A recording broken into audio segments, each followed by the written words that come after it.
We're in Franklinton at the Spaghetti Warehouse near West Broad Street. There's spaghetti with any sauce you like, meatballs, mushrooms, even one with beer and chili. Their house favorite is a 15-layer lasagna with noodles, pork sausage, ground beef, romano, ricotta, and mozzarella.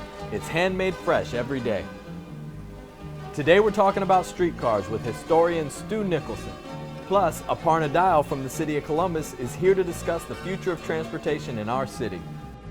Now, Stu, a lot of people don't know that Columbus was known as a railroad town, you know, using the railroads to move people and coal. Can you tell me a little bit more about it? Well, the city really grew up around railroads as a hub, and then, of course, you know, as the city itself grew, they started out, you know, putting rails in the ground in the streets and running horse cars. The horse cars gave way to electric, you know, trolleys. And that's when streetcars came on. Yeah, and many of the neighborhoods that immediately surround downtown grew up as essentially streetcar neighborhoods. We also had interurban cars that ran between cities, which was essentially a larger trolley. At one point in the 1920s through the early 40s, we had one of the most integrated transportation systems of any state. It's going to happen again in Columbus at some point.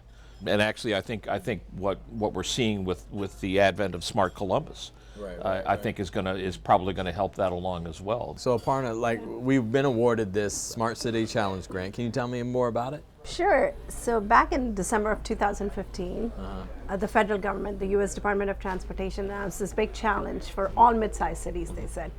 And they said, we will pledge $40 million to one city to help them articulate or realize what their own vision is. Is it enhanced safety for our citizens? Is it better air quality? Is it less congestion? So you name it, right? So imagine a world in which cars can talk to cars. Can you think about the safety benefits? If a driver could be warned of an impending crash at an intersection, or you get a signal in your car that says, hey, slow down, the weather conditions are not good enough on the road. Or think about all the mobility options that owning a smartphone has opened up for you. So how do we take those and open it up to everybody, and then furthermore ensure that it's connected to something like healthcare and infant mortality? We have a lot of goals for the program, and topmost among them is affordable, reliable access to transportation, so that we can open up those ladders of opportunity for our citizens, whether it's jobs or healthcare, access to fresh food. So I hear you saying awareness of opportunity isn't enough, it's access to that opportunity. Paint a picture for me when it comes to transportation, railroads. What is the future of Columbus? What do you see, or what do you hope for? I think we're looking down the road, or down the tracks, or down the bus line, or wherever, towards a day where you will basically have the full array of transportation options in Columbus, both to get around within Columbus, but also to get out of Columbus and connect with other cities, whether it's in a driverless car, on a bus rapid transit line, streetcar, light rail, intercity passenger train. These are all things that I think are going to happen. Hopefully some of them in my lifetime, because I think I've been waiting way too long for some of this to happen. You deserve it, right? Yes, darn it. You know. We have 4 years with the Smart City Grant. So it's a four-year grant. It's a 4-year grant. And then what gets you excited about the Smart City Grant, and what are you hopeful for? So for me, at the end of the day, it's not a technology story, it's a human story.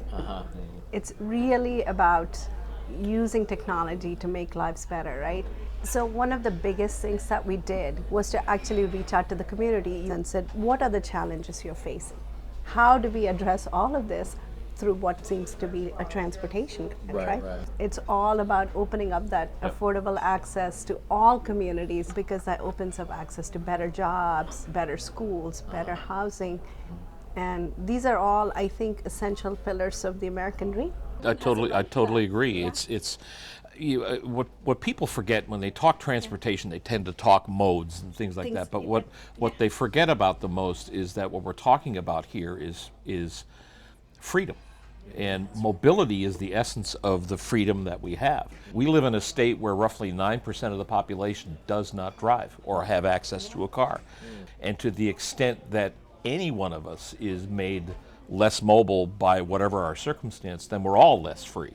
Well, your excitement about the future, and Stu, your excitement about the past and the future has me excited about the future of Columbus. So I really appreciate you all spending time with me and sharing this good meal with me as well. So thank you so much. It was excellent. Great. Thank you very much. Glad to be a part of it.